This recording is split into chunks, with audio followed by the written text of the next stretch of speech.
నమస్తే మామలు, WhatsApp WhatsApp. So నేను తెలుసు కదా మీ యూఎస్ఏ వెంకిని అమెరికా షిప్ లో జాబ్ చేస్తుంటాను. సో మామ అమెరికాలో జాబ్ చేయడం అంటే కొంచెం కష్టమే అనిపిస్తుంది స్టార్టింగ్ లో నాకైతే. ఎందుకంటే మనకి పెద్దగా ఇంగ్లీష్ రాదు, ఏలుముద్రగాళ్ళమే మనం కూడా, కానీ ఎట్లా వచ్చింది జాబు.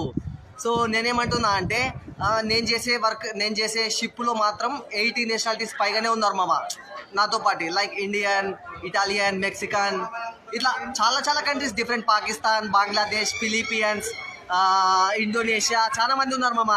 సో వాళ్ళ ఇంగ్లీష్ కొంచెం అర్థం కావాలంటే చాలా కష్టము. అట్లాంటప్పుడు నేను ఎట్లా మేనేజ్ చేస్తాను అంటే ఇంగ్లీషు, ఒకవేళ నాకు ఇట్లా అర్థం కాలేదు అనుకో వాళ్ళు మాట్లాడేది, అప్పుడు నేను చెప్తా yeah it's okay fine, it's very good అవసరం, ఇట్లా మేనేజ్ చేస్తామేమో. నేను ఈ వర్డ్స్ మేనేజ్ చేస్తా. సో అట్లా ఉండదు మరి మనతోటి. జాబ్ కొట్టినాము, ఇంగ్లీష్ కూడా మేనేజ్ చేయాల్సి వస్తుంది. It's okay. ముందు ముందు ఇంగ్లీష్ నేర్చుకొని మీతో మాట్లాడతా వీడియోలలో. ఓకేనా? మళ్ళా ఉంటా, మళ్ళీ నేను మీ వెంకిని.